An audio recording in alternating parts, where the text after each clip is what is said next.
Hello, puppies and kittens. Welcome to another episode of Blasphemers Bible, going into Numbers 22. And today we are opening with a special presentation from Milwaukee Atheists. Lawrence? Damn right. Thank you, Aron. Thank you so much. So I wanted to have this presentation ready because there's a very important piece of biblical history that needs to be discussed in order to get a fuller context of the Balaam text. So, Mm. so if you wouldn't mind, Peter, we can start with the slides. Yes. Obviously, as you can see, this presentation was done by me. Thank you, me, so much. And you should absolutely do exactly what it says right there in the subtitle. So let's move on to the official first slide. All right. So the Balaam pericope. So we're talking about Balaam, the son of Beor at Pethor. So that's the city he's in. And this the Moabite king Balak wants to. He sees the Israelites coming, and he's all like, you know what? I don't really like these guys. I want Balaam, this prophet essentially, to speak ill against them. So he basically hires them, and Balaam speaks to God or Yahweh in the night, and God doesn't allow him to curse the Israelites. And then the messengers that Balak sent were sent away, but Balak sends more messengers, more people, and God finally allows him to go. And he's like, "Okay, you can go, but make sure you only say what I tell you to say. If it's not my words, don't pronounce them." Uh, weirdly enough, on his way over, God is pretty mad that he went, so he sends an angel. And I have a typo there. Oops. So he sends an angel, and this is where we get the donkey story. hmm Yeah. So we can go to the next slide. Because God is consistent and never changes his mind. No, never at all. Eh, So this angel only appears to the donkey first of all, and he blocks the donkey's path. And Balaam, he's like, "Why the fuck aren't you moving, you stupid donkey?" So he starts hitting the donkey, and then eventually the donkey starts talking to him, and he's like, "Hey, why are you hitting me? I've never done anything to you. Basically, have I ever strayed from your rules, I guess, from what you wanted me to do?" And he's like, "No, no, you haven't." But then the angel finally reveals himself and tells him to go and pronounce God's oracle. So so Balak takes him to Bamoth Bal to pronounce judgment. So that's this first area. Balaam sets up some altars. He gets revelation from Yahweh, and Balaam's like, "You know what? No, I can really only bless Israel here." Balak's like, all right, fine. What about if we do it somewhere else? So they go to a different place. And shocker, he blesses Israel again. And Balak is like, you know what? Third time's the charm. Let's try again at Peor. So they go to Peor. We can go to the next slide. And he blesses Israel again. So importantly, he says he hears El's utterances and sees the visions of Shaddai. Uh, and then he pronounces doom on Balak. And and the reason I wanted to actually cover the story before we read the story is because I want to cover the importance of El's utterances and the visions of Shaddai. So we can go into the next slide here. All right, so the Balaam pericope in early scholarship. So it was initially thought that this is a JE source. So we have both the Yahwist and the Elohist because it uses both Yahweh and Elohim. But textual traditions actually vary on this. They change the names sometimes. The Septuagint and the Samaritan text, as well as the Vulgate, even. They sometimes change the names for God. So in one version where you see Elohim, it could be Yahweh in another version. Or if it says Yahweh in one version, it could be Elohim in another version. And this is maintained in many textual traditions. There's a doublet in 22, 3a, and 3b. So essentially, like the verse, splitting in half. And that has that, along with some other interesting things to note that we will get into, have essentially been like a baseline for, well, this is from two different strands. Something was combined here, but something still didn't seem quite right. Like, first of all, like Balaam is punished for going, even though he was explicitly told by God to go. Why would he show up? Like, the donkey story makes it seem like he was a disobedient prophet, when in no sense do we get the feeling that he was disobedient at all. Uh, so there was some that hypothesized, well, El or Elohim was used in the narrative portion, which is fair, and Yahweh was only used in the oracles, so when he was receiving revelation.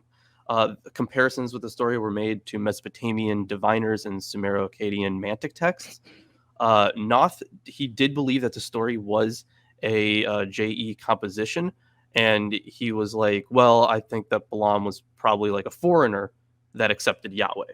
That was his idea. And there were other people in kind of the early critical scholarship days that had their own thoughts on these. So Albright, for example, he thought that the story was from the 13th or 12th century BCE. DeVoe thought that it was from the United Monarchy, so that would have been from the period of David and Solomon. There is it could be or it was suggested that in 23:7, where Balaam says he was called from Aram, that this story had an independent Syrian origin. The tradition of Balaam and Balak is also seen in Micah 6:5, but it is important to note here that only the first 3 chapters of Micah are generally seen as authentic. The rest is at a later period. Some scholars have suggested that the Balaam stories would have independently circulated. And DeVoe actually believed Balaam was a familiar figure in the Transjordan. Now, that was in 1964 when he said that. And then, let's get into the next slide here. The Deir Alla texts. 3 years after DeVoe said that, he was essentially vindicated. Because it's an area in the Transjordan, and there was this very important fragment that was found. It was like up on a wall, or it would have been up on a wall, right? So the place itself, the actual complex, was destroyed by an earthquake, and we can go in about 800 BCE. So we can go to the next slide here. So this is the Deir Alla complex, and that room in that circle is where we find the Deir Alla texts, and I believe they're on the west wall. That's where their original placement would have been. So if we go to the next slide, this is, I think this might be from, I forget which combination this is from. There are 2 portions that I'll talk about. There's combination 1 and 2, and it's unclear if they weren't to go together, but I'll get into that. But this is just one of the pictures I could find from it. So we can go on to the next slide. All right. So yeah, combinations 1 and 2. So this is essentially, we have 2 texts that are broken up, and it's unclear if they actually belong together. Levine argues for a relation on the basis of a disqualified counselor, which is kind of hinted at in combination 2. And he also finds a lot of links with Isaiah 14. So some of the text is actually in red and kind of looks like it served as like bookends, I guess, except you'd still have in addition almost. So like the first like line or 2, that's in red, and then like the last ones are in red, but I believe they might be followed by some more. But the actual, and then they have like a red border as well. And like this whole practice is very weird because we haven't seen manuscripts quite like that. So it's very unclear as to what that practice even meant in the ancient world. So we can go on to the next slide. So this is from the Whitebird translation. So Baruch Levine has his own translation, but it is mostly, or a good chunk of it, I should say, is based on very detailed arguments that he has made over the years. So the text might not directly say that. It might just have like, hints here and there, and he just reconstructs it in a way that would make sense. But I wanted to go with a more kind of bare bones translation. So if we go into this, if you just don't mind me reading it here, uh, this is the book of Balaam, son of Beor, a seer of the gods. And to that man came the gods at night, and they spoke to him according to the utterance of El. And they spoke to Balaam, son of Beor, thus. And there are some, as you can see, some textual breaks here. Balaam arose in the morning. He was not able to eat, and he fasted while he was weeping grievously. And his people came to him, and they said to Balaam, son of Beor, why do you fast, and why do you weep? And he said to them, sit down. I shall tell you what the Shadayin are. So it might be, what are saying, but there are some reconstructions, but we know it's a participle. Now come, see what the gods are about to do. The gods gathered while Shaddai deities met in assembly and said to Shamash, we can go to the next slide here. Thou mayest break the bolts of heaven, which, by the way, Levine has a very good reconstruction of this that I actually think is better. He says that this would be about sewing up the vault of heaven, and he actually links that to the passages in the Bible that kind of treat the heavens as a tent, right? He kind of uses that cloth analogy to be like, okay, well, if it says that they are in fact sewing it up, that actually makes a lot of sense with other ancient Near Eastern texts. So in the bolts of heaven, in thy clouds, let there be gloominess and no brilliance, darkness and not thy radiance. Thou mayest cause terror by the gloomy clouds, but do not be angry forever. For the swift is reproaching the eagle, and the vultures brood the ostrich. There are a lot of birds in this section, by the way, and as is tradition, they are not exactly identifiable in all cases. The stork is doing something to the young of the hawk and the owl, the chicks of the heron.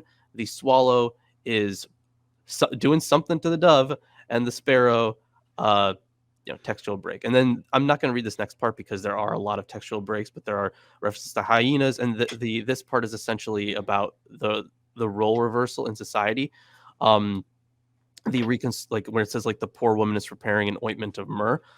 Some of the reconstructions by at least Levine suggest that the idea of that, and then the deaf are hearing from afar, like things that these people or animals should not be doing are now doing them. So we can hop to the next slide here. Kind of the importance of these. So Elohim and Shaddai are of course both mentioned here. As I mentioned in the beginning of this, both of them appear in the text. You have the utterances of El and the visions of Shaddai. Shaddai is, of course, a title that is used for God in the biblical text. There has been some discussion on perhaps its Egyptian origin in recent years, but from what it seems like in the text is what we're dealing with is a council of gods, and it's likely that would have, of course, been an origin for the text that we get in Numbers. There's the link of the gods coming to Balaam in the night. We have a rising in the morning. The birds, for example, and the way that they are talked about. Also, some of the other animals. These are features of omen literature, which, if we compare that to Numbers, no shit, omen literature. You're literally hiring a guy to curse at people. Oh, and of course, the biggest parallel: Balaam, son of Beor, is mentioned. So it's the same character. So let's go on to the next slide. All right. So it's really important to understand the actual place of Deir Alla. So it seems to have been some kind of small industrial hub. There are a bunch of looms. There's a baking and cooking area, grinding stones. It seems to have also been a place for trade. There were jars of the same type and in the same strata have been found in cities like Pella. Herbs and jugs from the Phoenician coast were also found in this place. So it's very clear this was a place of trade. And it seems like would have been a semi-busy place because they had so many looms. So the area was probably under Aramean Damascene control at the time, but Israel under Jeroboam II may have actually taken it back for a period of time, at least according to Amos 6. And it's not entirely consistent with Deuteronomy 23, 5-6, where the land, Pethor, is said to be in Aram Naharain, which was actually further east. So the idea is that at the time that the section was written, this would have been not an entirely different area, but the section that they would have related to would have not been the initial one that would have been under this control. The ones at Deir Alla, I should say, but the general Aram area. The language, for example, is debated. It seems to be closest to Aramaic, but it's been suggested that it could be Canaanite, Moabite, Hebrew, Edomite. It's a whole bunch of possibilities. To me, because the thing is, they're writing in both common language and what's called high poetry. So they're essentially taking from both, like, here's common vernacular that you don't usually find in like some high-minded text, but then they're also taking high-minded stuff and putting it into the text. And what to me that shows that it's a quickly developing language. So you know what, if you want to put it in more modern terms, it is the missing link. And to me, this speaks of if you have a whole bunch of people going in and out of this area, passing by, buying stuff, selling stuff, you get to have this very quickly developing language because you're basically on the border between two linguistic groups. So it does seem to be the closest to Aramaic, however.